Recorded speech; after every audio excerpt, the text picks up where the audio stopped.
Assalamualaikum warahmatullahi wabarakatuh. Perkenalkan, nama saya Fahrian Yusuf dengan NIM 121406043. Di sini saya akan menjelaskan mengenai 25 teori yang ada dalam teori ilmu komunikasi. Pertama, yakni teori penetrasi sosial. Nah, teori penetrasi sosial ini merupakan proses hubungan di mana individu-individu tersebut bergerak dari komunikasi yang superficial menuju komunikasi yang lebih intim. Nah, teori ini juga diibaratkan seperti mengupas bawang merah. Nah, contohnya tersebut misalnya terdapat dua individu yang baru saling mengenal, maka tentu topik yang akan dibahas itu hanya terbatas dan kemungkinan akan sangat general atau bersifat umum, karena keduanya hanya berfokus untuk saling mengenal saja. Lain hal ketika kedua individu tersebut sudah saling mengenal antar satu sama lain, maka tentu topik percakapan akan bertambah, misalnya ke hal-hal yang sifatnya membicarakan kegemaran, bahkan membahas topik yang sangat personal seiring dengan berkembangnya hubungan yang terjalin tersebut, misalnya saling curhat dan lain sebagainya. Nah, teori yang kedua yakni teori disonansi kognitif.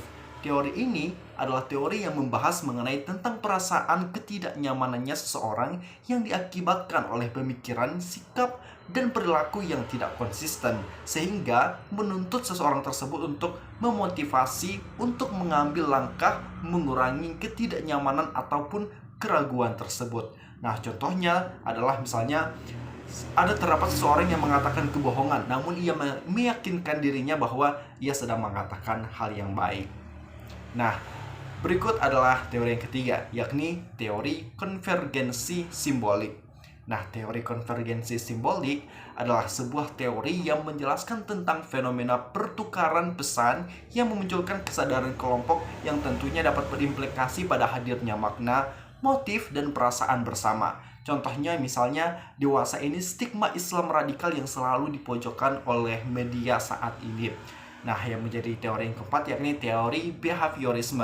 Nah, teori ini adalah teori yang dicetuskan oleh John B. Watson di Amerika Serikat yang tentunya dikenal sebagai Bapak Behaviorisme. Dalam teori ini, beliau menyatakan bahwa semua perilaku termasuk tindak balasan ataupun respon yang ditimbulkan oleh adanya rangsangan ataupun stimulus. Nah, dari pernyataan tersebut dapat disimpulkan bahwa jika suatu rangsangan telah diamati dan diketahui, maka tentu respon dari seseorang akan mudah diprediksikan. Setiap perilaku dapat dipelajari berdasarkan rangsangan ataupun adanya respon tersebut. Contohnya misalnya setiap bungkus rokok yang beredar saat ini telah disertai dengan peringatan merokok menyebabkan kanker, serangan jantung, impotensi, dan gangguan kehamilan dan janin. Sehingga diharapkan dari adanya tulisan tersebut bisa merangsang atau memberikan stimulus pada orang-orang yang menggunakan rokok. Nah, yang menjadi kelima adalah teori dialektika relasional. Nah, teori ini adalah teori yang menggambarkan suatu hubungan yang terjadi dalam kehidupan manusia sebagai proses yang konstan dan bergerak dalam hubungan atau kecenderungan saling menentang satu sama lain karena adanya selalu memaksakan suatu keinginan atau kehendaknya masing-masing. Nah, contohnya tersebut, misalnya dalam sebuah organisasi atau sebuah kelompok, terdapat dua kubu atau dua orang yang memiliki persepsi berbeda dan masing-masing tersebut saling mempertahankan persepsi dan tidak menemukan yang namanya titik temu atau jalan tengah. Yang menjadi teori keenam adalah teori agenda setting. Nah, teori agenda setting ini merupakan teori yang dikenalkan oleh MC Combs dan D.L. Shaw, yaitu teori yang berasumsi bahwa jika media memberikan tekanan pada suatu peristiwa, maka media tersebut akan mempengaruhi khalayak untuk menangkapnya sebagai sesuatu hal yang penting. Nah, contoh dari teori agenda setting ini akan berdampak signifikan pada publik. Misalnya, media yang meliputi penindasan terhadap gerakan Aceh Merdeka atau GAM sebelum Agustus tahun 2005, atau negosiasi GAM Republik Indonesia setelah nota kesepahaman Helsinki. Nah, berita tersebut membesar sehingga banyak masyarakat yang tidak tahu mengenai hal ini menjadi tahu dan menganggap berita tersebut menjadi berita yang sangat harus dibahas bersama. Nah, yang menjadi teori yang selanjutnya yakni teori groupthink. Nah, teori groupthink ini merupakan teori ataupun proses pengambilan keputusan yang terjadi pada kelompok yang sangat kohesif, di mana anggota-anggota tersebut berusaha mempertahankan konsensus kelompok sehingga kemampuan kritisnya itu tidak efektif lagi atau tidak memunculkan sifat kritis pada sebuah kelompok. Nah, contohnya misalnya terjadi kesalahan pengambilan keputusan dalam rapat yang justru merugikan perusahaan ataupun kelompok tersebut. Nah, yang menjadi teori yang kedelapan yakni teori budaya organisasi. Nah, teori budaya organisasi merupakan sebuah sistem kepercayaan dan sikap bersama yang berkembang dan dianut oleh sekelompok orang. Nah, sistem kepercayaan dan sistem bersama suatu organisasi ini akan membedakannya ke kelompok ataupun dari organisasi lainnya. Contohnya, misalnya dalam sebuah organisasi tersebut terdapat pembagian wewenang yang jelas, anggota organisasinya yang memiliki kreativitas dan inovasi yang berbeda dari kelompok ataupun organisasi lain dan lain sebagainya. Selanjutnya, teori yang kesembilan, yakni teori jaringan. Teori jaringan ini adalah sebuah kumpulan dari hubungan yang berlangsung pada elemen-elemen dalam suatu unit, sehingga dapat dikatakan bahwa teori jaringan komunikasi ini merupakan suatu pola yang teratur dari hubungan antar individu yang dapat diidentifikasi sebagai pertukaran informasi yang dialami seseorang di dalam sistem sosialnya, misalnya dalam kelompok, organisasi, lembaga, perusahaan, dan lain sebagainya. Nah, contoh dari teori jaringan ini misalnya pola komunikasi yang terjalin dari ketika atasan ingin memberikan suatu perintah ataupun informasi, apakah bisa disampaikan kepada seluruh anggotanya atau hanya pada orang-orang tertentu, misalnya adanya pola circle dan lain sebagainya. Yang ke-10 yakni teori pengungkapan diri, yakni suatu sikap yang membuka diri secara jujur dan terbuka dalam mengungkapkan pikiran-pikiran ataupun perasaan-perasaan ataupun pengalaman kepada orang lain yang sudah dianggap dekat. Nah, contohnya itu misalnya diri kita yang ingin mengungkapkan ataupun menceritakan tentang diri kita kepada orang lain, misalnya kepada sahabat kita ingin curhat dan lain sebagainya. Nah, itu merupakan contoh dari teori pengungkapan diri. Yang menjadi teori yang ke-11 yakni teori use and gratification. Teori use and gratification ini menunjukkan bagaimana media sangat memenuhi kebutuhan pribadi dan sosial khalayak, dan seberapa besar media tersebut dapat memenuhi kebutuhan pribadi sosial dan khalayak yang aktif yang tentunya menggunakan media untuk mencapai tujuannya. Misalnya, saya pribadi ingin menonton berita, maka bisa mencari stasiun TV yang menayangkan berita seperti yang ada di Indonesia, seperti adanya Metro TV, TV One, iNews TV, dan lain sebagainya. Yang menjadi teori yang ke-12 yakni teori ekologi media. Nah, dikutip dari pengantar teori komunikasi bahwa teori ekologi media ini merupakan studi tentang bagaimana media dan proses komunikasi tersebut memenuhi ataupun mempengaruhi persepsi dari manusia itu sendiri. Misalnya mempengaruhi terkait perasaan, emosi, dan nilai teknologi yang mempengaruhi komunikasi melalui teknologi yang baru. Misalnya contohnya tersebut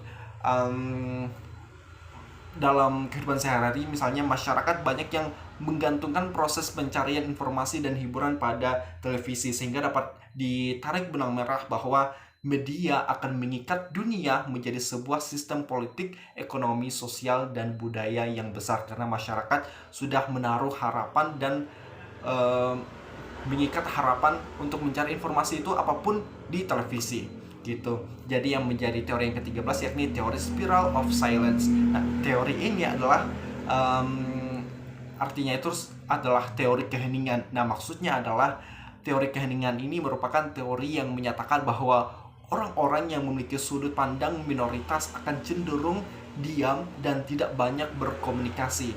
Nah, hal tersebut berbanding terbalik. Orang-orang yang memegang sudut pandang mayoritas akan lebih terdorong untuk banyak berbicara, untuk banyak menunjukkan wajahnya dan lain sebagainya. Contohnya tersebut misalnya pada kasus yang sempat beredar tahun-tahun kemarin, yakni kasus Ahok yang menistakan agama Islam. Nah, kaum mayoritas beropini bahwa Ahok benar menista agama Islam, sedangkan kaum minoritas beropini sebaliknya. Di sini kaum mayoritas adalah kaum yang menekan opini minoritas, sehingga muncul pendapat umum bahwa Ahok memang benar-benar menista agama Islam, sehingga kaum minoritas menjadi ragu untuk mengungkapkan pendapatnya, dan opini yang mayoritas lah yang akan tentu diterima oleh banyak masyarakat atau sebagian besar masyarakat Indonesia. Nah, yang menjadi ke-14 yakni teori negosiasi wajah. Nah, teori ini adalah teori yang memperkirakan bagaimana manusia akan membentuk wajah mereka dalam sebuah kebudayaan ataupun sebuah situasi yang berbeda. Nah, wajah di sini maksudnya adalah gambaran diri ataupun citra diri seseorang di hadapan orang lain. Nah, teori ini banyak seringkali dilakukan oleh tokoh politik yang sengaja membuat citra positif di masyarakat, misalnya saat ini untuk menjelang pemilu 2024. Yang menjadi teori ke-15 yakni teori Uncertainty Management atau AUM. Nah, teori ini diperkenalkan oleh William untuk mendefinisikan bagaimana manusia tersebut berkomunikasi secara efektif berdasarkan keseimbangan, kecemasan, dan ketidakpastian mereka dalam situasi sosial. Nah, contoh dari teori ini adalah misalnya saya memiliki teman yang memiliki ketertarikan dengan salah seorang mahasiswi. Nah, maka sebelum teman saya ingin dekat, maka tentu dia akan diam-diam mengamati mahasiswi tersebut. Nah, hal ini yang memungkinkan dilakukan setiap individu untuk mengurangi rasa ketidakpastian terhadap orang lain dengan strategi pasif, aktif, maupun interaktif. Selanjutnya teori yang ke-16 yakni Conversational Constraint Theory. Nah, teori ini yakni hambatan yang ada pada pembicaraan baik budaya ataupun pribadi yang mempengaruhi bagaimana suatu pesan dikonstruksi dan gaya pembicaraan seseorang untuk mencapai tujuan komunikasi tertentu. Nah, contoh dari teori ini misalnya dalam anggota budaya kolektivisme dan orang yang memandang dirinya saling tergantung, independen, self-construal yang lebih mementingkan pembicaraan yang berorientasi pada hubungan ataupun relasional dan perasaan orang lain ataupun kolektif. Jadi maksudnya dari kolektivisme di sini adalah pendirian moral, filsafat politik, ideologi ataupun adanya pandangan sosial yang menjunjung kelompoknya dan kepentingannya. Yang menjadi teori yang ke-17 yakni teori komunikasi operant conditioning. Nah, teori komunikasi ini adalah teori yang dikemukakan oleh ahli psikolog yang bernama Skinner. Nah, Skinner ini berpendapat bahwa tujuan dicantumkan psikolog dalam komunikasi adalah untuk membantu mengendalikan perilaku seseorang. Nah, contoh dari teori ini misalnya dalam sebuah pembelajaran, yakni guru yang merupakan pembimbing murid yang tentunya memiliki peran yang sangat penting untuk mengontrol serta membimbing siswa-siswanya. Nah, semua itu berguna untuk mencapai goals dari kegiatan belajar mengajar. Nah, yang menjadi teori yang ke-18 adalah teori konstruktivisme. Nah, teori konstruktivisme ini adalah teori yang beranggapan bahwa umat manusia itu selalu memiliki pandangan sendiri terhadap kenyataan. Nah, mereka ini atau manusia senantiasa mencari dan mempelajari untuk menemukan bahasa pertama dan kedua. Di sisi lain juga, teori ini juga didefinisikan sebagai pembelajaran yang generatif ataupun pembelajaran yang menciptakan suatu makna dari apa yang telah dipelajari sebelumnya. Nah, contoh dari teori ini adalah misalnya dalam sebuah sekolah atau sebuah kelas, seorang guru yang meminta siswanya untuk bereksplorasi dengan media dan bahan ajar yang ada dan aktif untuk menggali informasi di dalamnya secara sendiri, sehingga hal ini atau metode ini menuntut siswanya untuk berpikir secara kreatif dan inovatif. Yang menjadi teori yang ke-19 yakni teori belajar sosial. Teori belajar sosial ini adalah teori yang dicetuskan oleh Bandura. Ia mengungkapkan bahwa perilaku manusia dalam konteks sebuah interaksi tingkah laku terdapat hubungan timbal balik yang saling berkesinambungan antar satu sama lain. Nah, interaksi terjadi antara perilaku kognitif dan pengaruh lingkungannya. Pengalaman melalui observasi dan pengamatan terhadap suatu pesan yang disampaikan menjadi sesuatu hal yang sangat penting dalam teori ini. Nah, salah satu contoh dari teori ini adalah misalnya ketika seseorang anak memperhatikan perilaku orang tuanya yang setiap hari, misalnya pergi ke kantor, menjalankan hobinya sehari-hari, ataupun menolong orang lain yang membutuhkan, yang memungkinkan bahwa anak itu kemungkinan pada suatu saat akan meniru perilaku-perilaku positif dari orang tuanya tersebut. Nah, selanjutnya yang menjadi teori yang ke-20 adalah teori pengharapan nilai. Nah, teori pengharapan nilai ini merupakan bagian dari teori komunikasi massa. Teori pengharapan nilai ini bertujuan untuk mengetahui pengaruh media massa terhadap penilaian ataupun kepentingan penggunanya tersebut. Sikap seseorang terhadap segmen-segmen media yang ada ditentukan dari evaluasi dan perspektif mereka terhadap media yang ditonton oleh publik tersebut. Nah, teori ini juga merupakan turunan dari teori uses and gratification. Contoh dari teori ini atau teori pengharapan nilai ini misalnya, jika kita percaya bahwa film India dapat memberikan hiburan terhadap diri kita dan diri kita juga menilai hiburan tersebut termasuk bagus, misalnya bersifat edukatif dan lain sebagainya, maka tentu kita akan mencari kepuasan dengan mencari dan menonton film India tersebut yang digunakan sebagai hiburan untuk diri kita masing-masing. Ya, selanjutnya yakni teori classical conditioning. Nah, teori ini dikemukakan pertama kali oleh Ivan Petrovich Pavlov. Nah, menurut beliau, teori ini merupakan suatu proses perubahan yang terjadi karena adanya syarat-syarat atau conditions. Nah, kemudian syarat-syarat tersebut akan menimbulkan sebuah reaksi ataupun adanya respon. Lalu untuk membuat seseorang itu belajar, keberadaan syarat-syarat tersebut sangat tentu dibutuhkan.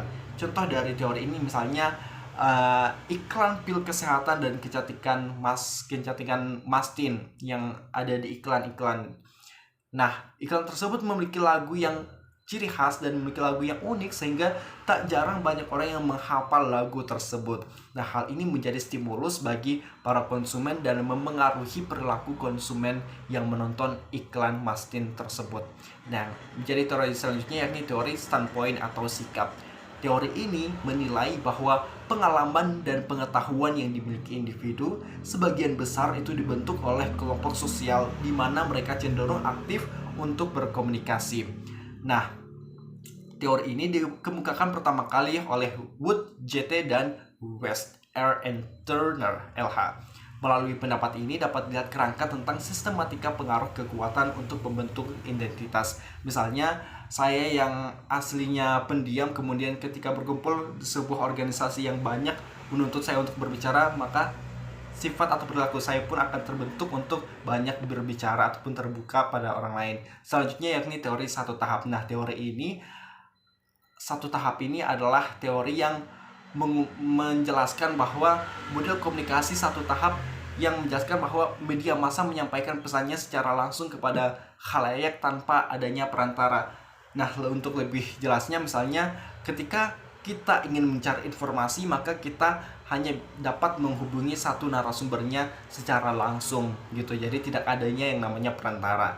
Nah, teori yang ke-24 yakni teori komunikasi administrasi. Teori komunikasi administrasi ini adalah proses penyampaian pesan yang dilakukan secara timbal balik antar anggota. Nah, teori ini dimaksudkan dengan tujuan untuk menumbuhkan rasa saling pengertian dalam rangka mencapai tujuan organisasi dengan efektif dan efisien. Contohnya misalnya dalam anggota yang saling memberikan semangat antar satu sama lain gitu. Dan yang menjadi teori yang terakhir yakni teori norma dan budaya.